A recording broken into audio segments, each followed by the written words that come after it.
This podcast is brought to you by Renewal by Andersen of Central Pennsylvania. It's the spooky season, but updating your home with new windows and doors doesn't have to be scary. Right now at Renewal by Andersen of Central Pennsylvania, you can get one window or door and get another window or door at 40% off, and an additional $200 off your project to boot. Call 717-727-7558 or drop by rbacentralpa.com/deals to get on this one now. Students are reportedly celebrating physical violence at a middle school. Meanwhile, a bill concerning sexually explicit books passed through the Senate. Kids are probably very happy with this idea. Finally, an update on Kevin Bacon. I'm Claudia Dimuro, and you're listening to Today in a PA. Brandon Horlick, principal of Broggle Middle School in Bethlehem Area School District, sent out a letter to parents on Monday, reports Lehigh Valley Live. The letter, explains Horlick, was to address his quote-unquote growing concerns about physical altercations between students, a concern that's gotten so big, in fact, the school canceled its pep rally and even postponed one of its dances.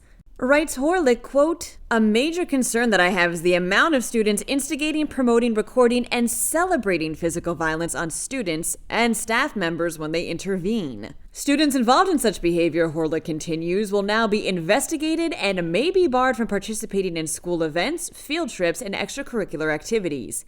Adds he, quote, "Fighting is not the answer, and fighting will never be an acceptable solution."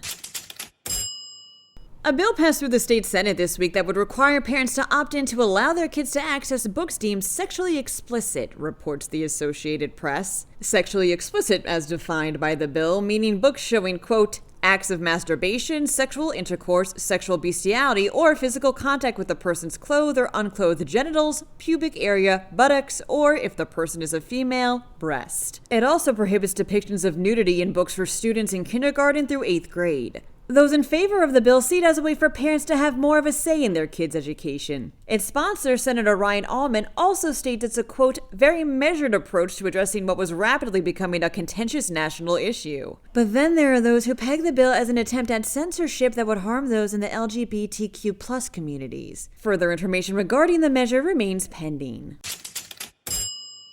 Representative Jill Cooper is getting ready to formally propose a bill that would push back the start of school days for secondary students, states the Tribune Review. Cooper sent out a memo recently which introduced a motion to make sure classes wouldn't start earlier than 8:15 in the morning. Her reasoning for this, she explained, is that, quote, a public health crisis exists in the form of an epidemic of chronic sleep loss and daytime sleepiness in adolescents. This, she continued, citing medical research, leads to physical and mental health problems, as well as an increased likelihood of declining academically. Should this motion turn into a law, it'll become a requirement that starts in the 2026-27 school year. And now, an update on Kevin Bacon, says PennLive. This podcast previously reported about how Kevin, a pig, not the actor, broke free from his home near Gettysburg last week. He's still roaming around. According to his owner, Chelsea Rumbaugh, Kevin may be 200 pounds, but he's very speedy, making him difficult to catch. He's even returned for breakfast at one point, then completely evaded a net that was set out for him. There's currently a Facebook page called Bring Kevin Bacon Back Home that's tracking this porky saga, if you want to follow it. Reads one post, quote, please call if you see Kevin. Do not feed him. Do not talk to him. What happens if you talk to him? We're almost at the end of the week, folks. For even more news, check out PennLive.com. Also, please don't forget to rate this podcast in either Apple or Amazon and to leave it an honest review, too. Thanks ahead of time, and as always, thanks for listening. I'm Claudia Dimuro, and I'll see you for Friday's episode of Today in PA. This podcast is brought to you by Renewal by Andersen of Central Pennsylvania. It's the spooky season, but updating your home with new windows and doors doesn't have to be scary. Right now at Renewal by Andersen of Central Pennsylvania, you can get one window or door and get another window or door at 40% off, and an additional $200 off your project to boot. Call 717-727-7558 or drop by rbacentralpa.com/deals to get on this one now.